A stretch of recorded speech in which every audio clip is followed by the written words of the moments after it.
അപ്പോൾ രാവിലെ തന്നെ നമ്മുടെ പൂവൻ ഒരുങ്ങി റെഡിയായി നിൽക്കുന്നുണ്ട് കേട്ടോ. രാവിലെ തന്നെ തീറ്റയ്ക്ക് വേണ്ടിയിട്ടുള്ള ഒരുക്കവും മേക്കപ്പുമാണ്. ഇത് അടുക്കള വാതിൽ ഇങ്ങനെ വന്ന് നിൽക്കുന്നത്. അപ്പം കൂവുന്നത് ഇവനല്ല കേട്ടോ, ഇവ വേറൊരുത്തരുണ്ട്. അവനാണ് ഫുൾ ടൈം കൂവലാണ്. രാത്രിയും രാവിലെ ഒന്നും അവനറിയാൻ തിരിച്ചറിയാൻ വയ്യാത്ത പോലെ അവൻ കൂവലാണ് കേട്ടോ.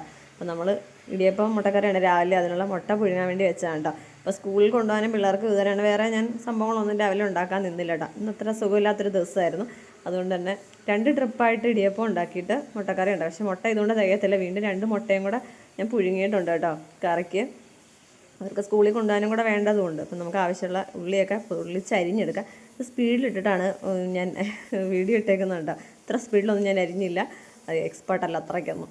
എങ്കിലും ഒരുവിധം സ്പീഡിലൊക്കെ അരിഞ്ഞിട്ടോ. ചേട്ടന് രാവിലെ നേരത്തെ പോകണമെന്ന് പറഞ്ഞതുകൊണ്ടും പിന്നെ ജോലി ഒതുക്കിയിട്ട് എവിടെയെങ്കിലും ഇരിക്കാം എന്നുള്ളത് കൊണ്ടും പെട്ടെന്ന് തന്നെ പണികളൊക്കെ ഒതുക്കാം കേട്ടോ.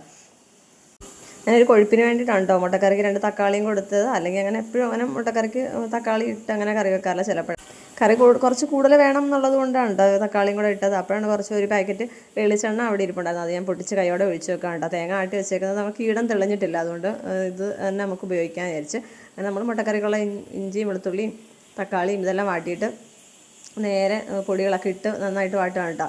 എന്നിട്ട് അപ്പോഴത്തേക്ക് ഇപ്പുറത്ത് നമ്മുടെ ഇടിയപ്പമൊക്കെ റെഡി ആയിട്ടുണ്ട്. അത് തണുക്കാൻ വേണ്ടി വെക്കുകയാണ്. പാത്രത്തിലാക്കുമ്പോൾ അങ്ങനെ ചൂടോടെ വെക്കുമ്പോൾ അതിങ്ങനെ ഉച്ചയാകുമ്പോഴത്തേക്ക് ഒരു പരിവാകത്തില്ലേ. അപ്പം ഞാൻ വെന്തോന്നൊക്കെ പിച്ചി നോക്കുന്നുണ്ട്.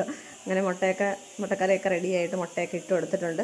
നമുക്ക് എല്ലാം തട്ടത്തിലൊക്കെ ആക്കി കൊടുക്കാം കേട്ടോ. അപ്പോൾ നമ്മുടെ കുറച്ച് ഞണ്ടൊക്കെ കിട്ടിയിട്ടുണ്ട് കേട്ടോ. അപ്പം നമുക്ക് ഉച്ചക്കത്തേക്ക് ഇന്ന് ഞണ്ട് റോസ്റ്റാണ്. അതിൻ്റെ വീഡിയോ ഞാൻ സെപ്പറേറ്റ് ഇട്ടിട്ടുണ്ട്. കയറി കണ്ടിട്ടില്ലാത്തവർ കണ്ടു നോക്കാം.